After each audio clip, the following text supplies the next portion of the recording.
Hindi madali ang tanggapin ang sarili kapag ang mga pinakamalapit sa iyo ang unang humuhusga at hindi nakaintindi.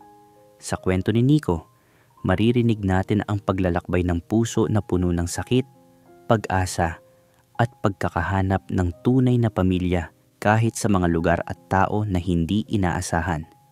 Welcome sa M2M Desires, kung saan binibigyang boses natin ang mga kwento ng pag-ibig, pagnanasa at mga lihim na hindi madaling ikwento. Mga kwentong minsan ay masakit, minsan ay nagdudulot ng pag-asa at laging totoo. Bago tayo magsimula, isang espesyal na shoutout kay Nomer Medina.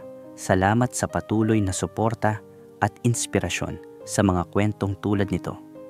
Kung bago ka dito, huwag kalimutang i-like ang video, mag-subscribe sa channel, at pindutin ang notification bell para hindi mo ma-miss ang mga susunod pang kwento ng pag-ibig at pagnanasa na tunay at matapang. Ngayong gabi, samahan ninyo ako habang binabasa natin ang kwento ni Nico. Isang kwento ng pagtanggap, ng hirap at saya, at ng mga taong nagbigay liwanag kahit sa pinakamadilim na panahon. Kuya Will, magandang gabi po. Matagal ko na pong iniisip kung isusulat ko pa ba ito sa inyo. Pero siguro, ngayong 27 taon na ako, mas kaya ko na siyang balikan. Hindi na siya ganun kasakit, pero hindi ko rin makakalimutan. Ako po si Nico, 27 taong gulang na ngayon. Pero ang ikukwento ko po sa inyo, nangyari nung 19 pa lang ako. College student ako noon at pakiramdam ko, ang gulo-gulo ng mundo ko. Hindi kami close ni Papa. Sa bahay, basta may pagkain ka sa lamesa, okay na yun para sa kanya. Hindi niya kailanman tinanong kung okay ba ako, kung may kinakaharap ba akong problema. Basta para sa kanya, lalaki ka, kaya dapat matigas ka. Hindi pwedeng maramdamin. Isang gabi noon habang nag-aaral ako, may nag-message sa akin sa isang app. Hindi ko naman sinasadya pero ang gaan niya kausap. Hindi bastos, hindi din judgmental. Gusto lang talaga makipagkwentuhan. Pero Kuya Will, naiwan ko pala yung laptop ko na open. Nahuli ako ni Papa.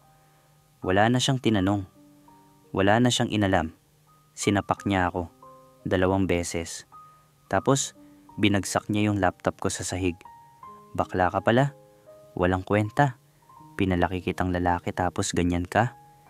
Yun lang ang narinig ko bago ako mapaluha. Hindi ko na alam kung mas masakit yung suntok niya o yung mga salitang bit-bit nun. Pagkatapos nun, nag-ayos ng gamit. Hindi ko alam kung saan ako pupunta. Nag-message ako sa mga kaibigan ko, random check kung sino ang pwedeng tuluyan. Bro, pwede ba ako sa inyo? Kahit isang gabi lang.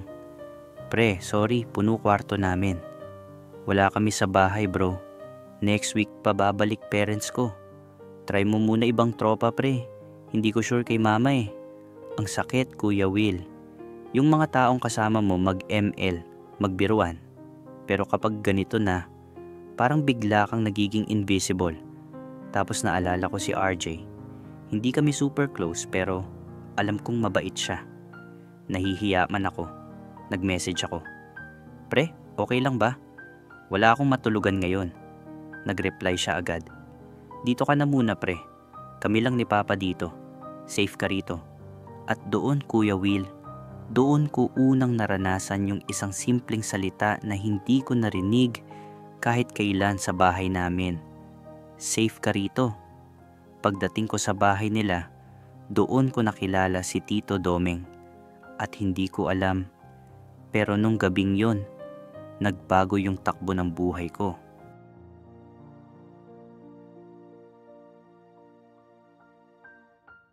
Kuya Will, pagpasok ko noon sa bahay nila RJ, ang bigat-bigat pa rin sa dibdib ko. Hindi ko alam kung saan ko ilalapag yung takot ko.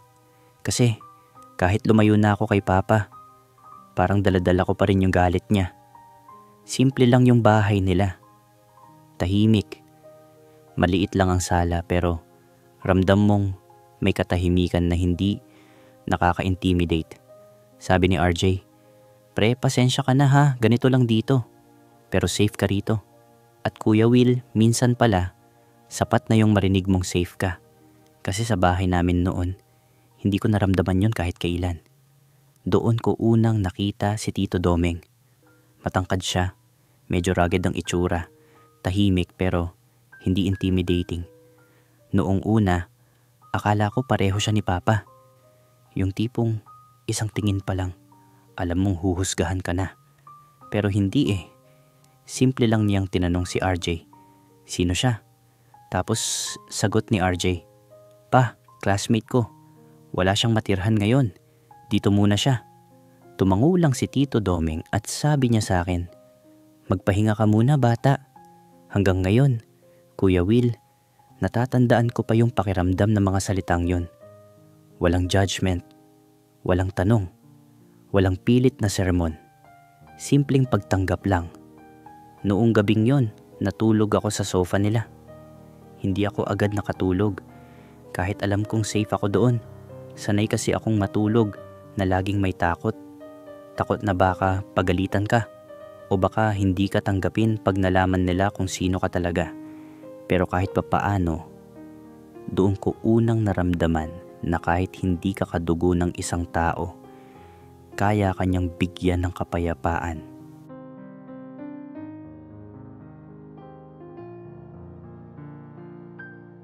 Kuya Will, akala ko noong unang gabi, sapat na yung makatulog ako ng tahimik kahit sandali. Pero totoo pala yung sinasabi nila. Kahit saan ka dalhin ng katawan mo, dala mo pa rin yung bigat ng mga iniwan mo. Kinabukasan, tahimik yung bahay nila. Maaga umalis si RJ, may pinuntahan yata noon. Naiwan kaming dalawa ni Tito Domeng. Hindi ko alam kung lalapit ba ako o magpapanggap na invisible ako. Pero siya na yung naunang nagsalita habang nagkakape sa teres. Sabi niya, "Anong nangyari sa inyo ng tatay mo?" Hindi ko alam kung bakit pero hindi ko na rin kinaya magsinungaling. Siguro kasi sa dami ng tanong ko sa sarili ko, kailangan ko rin ng isang taong makikinig kahit minsan lang. Kaya sinabi ko yung totoo. Sinapak niya po ako. Nahuli niya akong may kachat na lalaki. Hindi niya tinanggap. Tahimik lang si Tito. Hindi siya nagbigay ng sermon. Hindi rin siya nagpakita ng pagiging istrikto tulad ng ibang matatanda. Ang sabi lang niya, may mga tatay talagang hindi handang makinig. Pero hindi ibig sabihin nun, wala nang ibang taong handang makinig sa'yo. Hanggang ngayon, Kuya Will, dala ko yung linyang yon. Kasi sa totoo lang, hindi ko yun narinig kailanman sa papa ko. Pero narinig ko sa isang taong halos kakakilala ko pa lang. Nung mga sumunod na araw, hindi kami madaldal ni Tito. Pero hindi awkward yung katahimikan. Parang sapat na yung presensya niya. Hindi niya ako tinanong kung kailan ako uuwi. Hindi niya ako pinilit mag-explain ng buhay ko. Tahimik lang siya, pero yung klase ng katahimikan na parang sinasabi, nandito lang ako kung kailan mo kailangang magsalita. Ngayon ko na lang siguro naiintindihan, Kuya Will. Minsan, may mga taong hindi mo inaasahan pero sila yung magpaparamdam sa'yo ng kapayapaan. Kahit saglit lang, kahit hindi nila alam kung gaano kabigat yung bit-bit mo.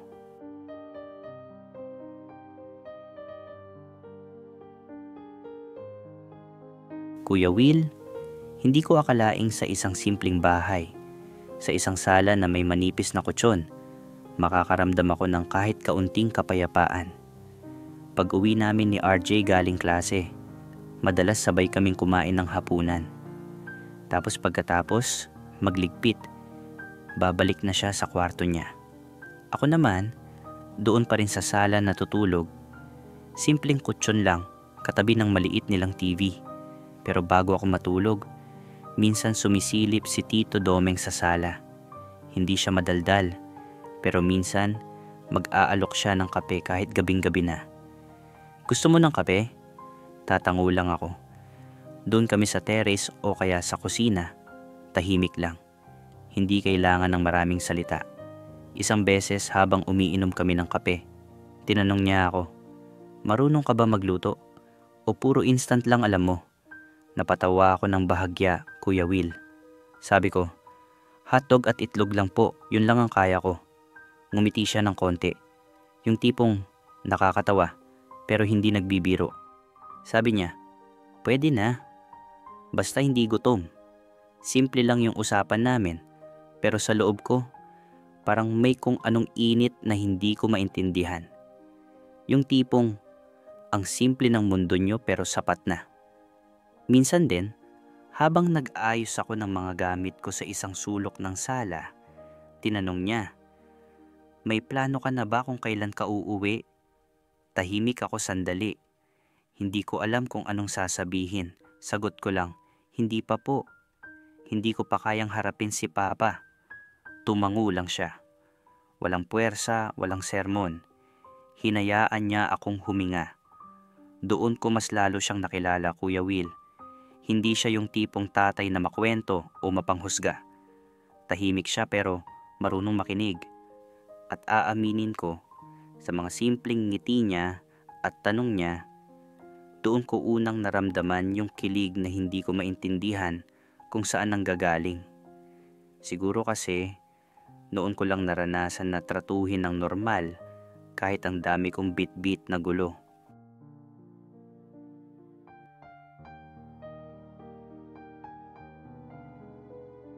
Kuya Will, alam mo, habang tumatagal sa bahay nila RJ, iba na yung pakiramdam ko kay Tito Domeng. Hindi na siya yung tahimik lang na tao na parang laging malayo sa akin. Parang may ibang vibe na unti-unting lumalabas. Minsan, habang nagkakape kami sa terrace, may mga tinitingnan siya sa akin na di ko maintindihan. Parang may gustong sabihin, pero pilit na tinatago. Ako naman, napapatingin din ako sa kanya ng matagal. Tapos, bigla kong nilalampasan yung sarili ko at napapailing na lang. Hindi ko alam kung ano nangyayari sa akin noon.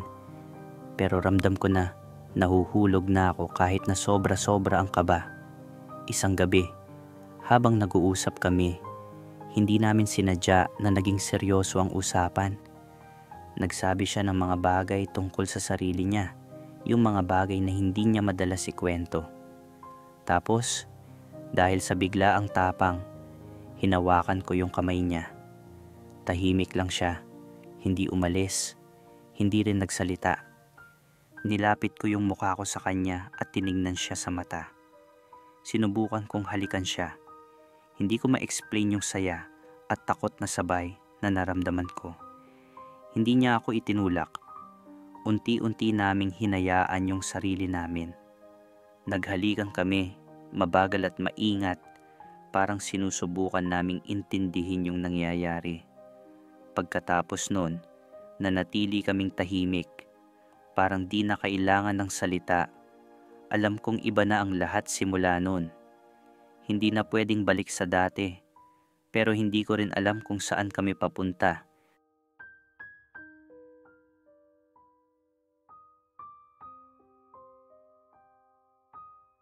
Kuya Will, alam mo yung tipong habang tumatagal, hindi mo na lang sinasadya na mas lalo kang napapalapit sa isang tao. Ganon yung nangyari sa akin kay Tito Domeng. Hindi na lang siya yung matanda na tahimik sa isang sulok ng bahay nila RJ. Parang naging parte na siya ng araw-araw ko doon. Minsan, nagluluto kami ng agahan ng sabay. Simple lang, itlog at hotdog, pero yung mga tawa at kwento namin habang ginagawa yon, mas naging espesyal.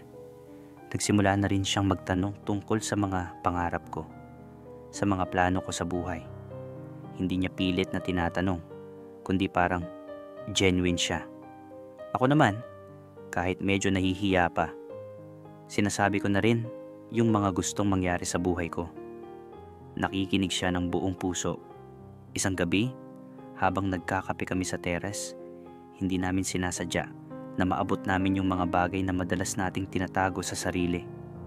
Yung takot, lungkot, at mga pangarap na parang sobrang layo pa.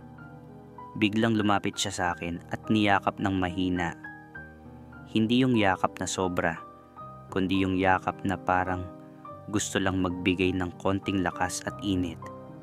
Hindi ko napigilan yung sarili ko. Dahan-dahan kong niyakap siya pabalik. Hindi namin sinabing ano man yun, pero ramdam ko yung intensity ng moment. Simula nun, naging mas malapit kami. Mas madalas yung mga simpleng mga haplos sa balikat, yung mga titig na puno ng kahulugan. Hindi ko na alam kung anong pangalan ng nararamdaman ko, pero hindi ko na rin tinatago. Alam ko na mahirap at baka marami ang hindi makakaintindi. Pero sa bahay nila RJ, kay Tito Domeng, natagpuan ko yung isang bagay na matagal ko nang hinahanap.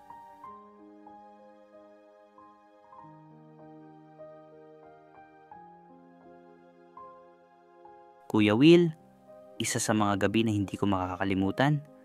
Habang tulog na si RJ sa kwarto, nandito kami ni Tito Domeng sa sala.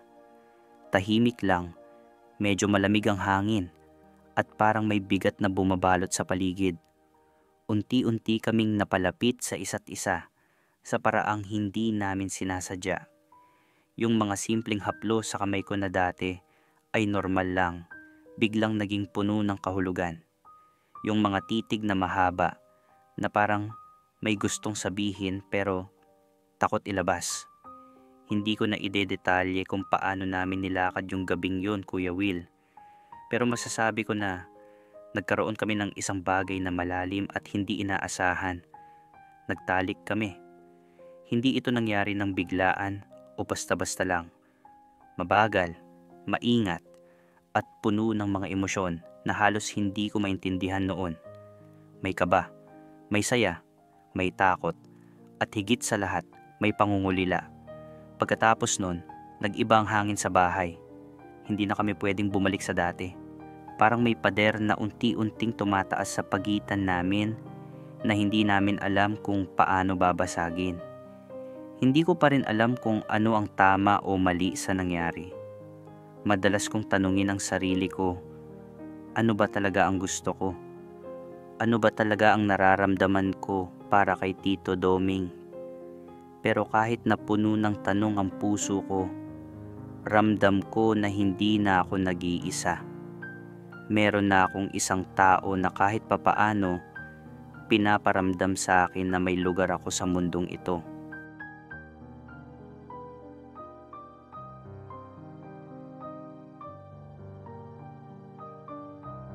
Kuya Will, habang tumatagal ako roon sa bahay nila Tito Domeng, unti-unti akong nagbago ng pananaw tungkol sa kanya. Sa umpisa, medyo magulo ang mga nararamdaman ko, parang may halong pag-asa at takot. Pero habang lumilipas ang mga araw, na-realize ko na hindi siya pwedeng maging kapalit ng tatay ko. Siya ay isang tao na, sa kabila ng lahat, tinuruan akong maramdaman ang pagmamahal ng isang ama, hindi bilang isang lalaking minahal ko, kundi bilang isang taong nagmalasakit sa akin nang walang hinihiling kapalit.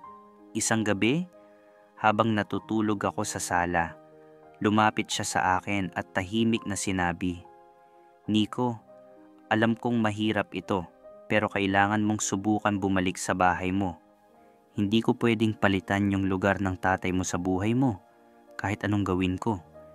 Hindi ko masabi kung anong naramdaman ko noon.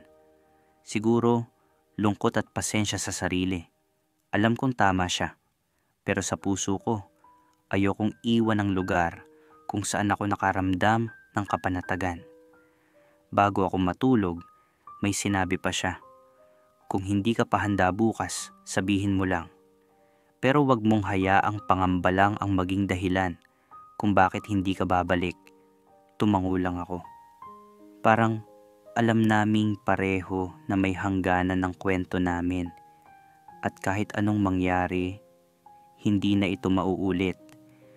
Ngunit kahit ganon, nagpapasalamat ako. Kasi kahit sandali lang, naramdaman ko yung pagmamahal na hindi ko naranasan noon.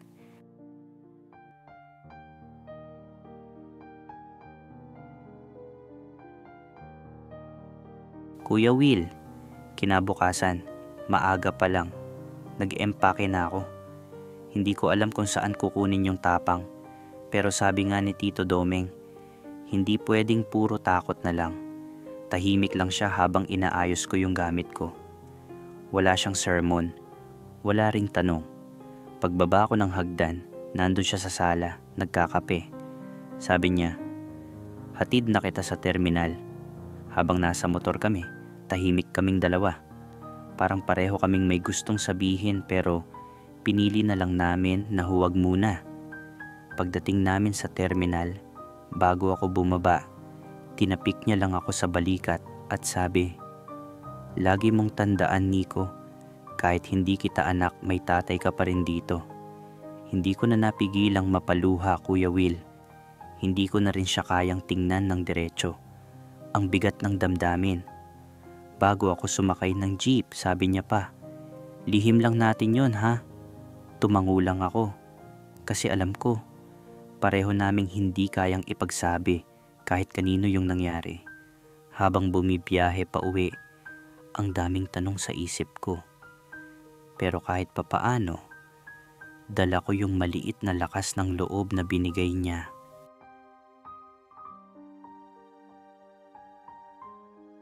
Kuya Will, pag-uwi ko sa bahay namin, ganun pa rin si Papa, tahimik, malayo. Wala pa ring pag-uusap na gusto kong marinig.